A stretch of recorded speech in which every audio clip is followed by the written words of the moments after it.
ఆంధ్రప్రదేశ్ రాష్ట్ర వ్యాప్తంగా కొత్త రేషన్ కార్డు దరఖాస్తు చేసుకోవాలంటే ఈ కండిషన్స్ అనేవి పాటించవలసి ఉంటుంది.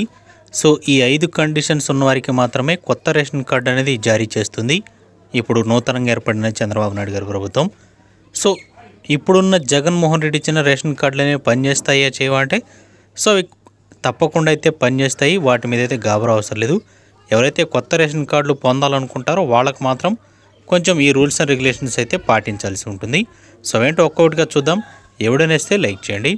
ఇక వివరాల్లోకి వెళితే మనకి కొత్త రేషన్ కార్డులు అనేవి ఈ కొత్త ప్రభుత్వంలో అందించే విధంగా అన్ని ప్రణాళికలు అయితే సిద్ధం చేస్తూ ఉంది ప్రభుత్వం. సో కొత్త రేషన్ కార్డు కోసం మీరు తప్పనిసరిగా ఇవైతే పాటించాలి.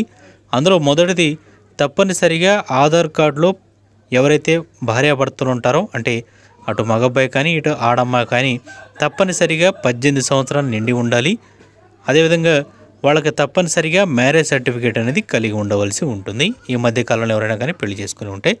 సో అదేవిధంగా వాళ్ళ యొక్క తల్లిదండ్రుల రేషన్ కార్డులో అయితే ఉండకూడదు. సో వాళ్ళ తల్లిదండ్రుల రేషన్ కార్డులో ఉంటే మాత్రం వాళ్ళ పేర్లు మొదట డిలీట్ చేయించుకోవాల్సి ఉంటుంది. దీనికోసం మీ దగ్గరలో మీ సేవా కేంద్రాల్లో కానీ సచివాలయాల్లో కానీ పేరు డిలీషన్ కోసం అయితే ఆప్షన్ త్వరలో ప్రొవైడ్ చేయడం జరుగుతుంది.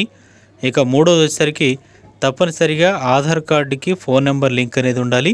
అదేవిధంగా ఎవరైతే రేషన్ కార్డు కోసం దరఖాస్తు చేసుకుంటున్నారో తప్పనిసరిగా వాళ్ళు ఒక ఇంటి పేరు మీదే కలిగి ఉండవలసి ఉంటుంది.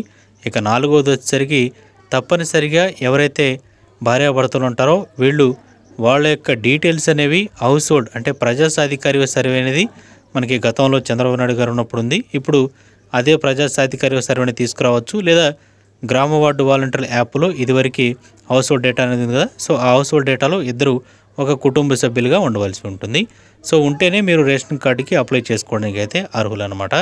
ఇక తప్పనిసరిగా ఎవరైతే మనకి దిగువ అంటే 3 లక్షల కంటే సంవత్సర ఆదాయం తక్కువ వరకు మాత్రమే రేషన్ కార్డు అనేది జారీ చేయడం జరుగుతుంది. ప్రభుత్వ ఉద్యోగులకు కానీ 300 యూనిట్ల కంటే కరెంట్ ఎక్కువ కాలినా కానీ మనకి 4 చక్రాల వాహనాలు కానీ ఇవేమున్నా కానీ మీకు కొత్త రేషన్ కార్డులు అయితే ఇవ్వబడవు. ఇది మాత్రం గుర్తుంచుకోండి.